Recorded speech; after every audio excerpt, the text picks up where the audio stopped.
To create a hyperlink, first, select the cell or text where you want the hyperlink to be placed. Next, go to the Insert tab on the ribbon and click on Link. Alternatively, you can press Ctrl+K on your keyboard. In the Insert Hyperlink dialog box, you can choose the type of link you want to create. For example, you can link to a web page, a file, a place in this document, or an email address.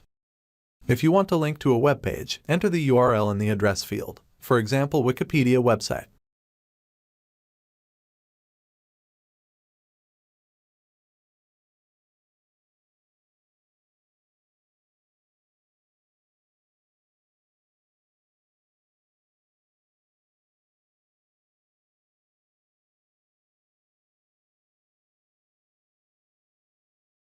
If you want to link to a file, click on the existing file or web page option and select the file from your computer or network.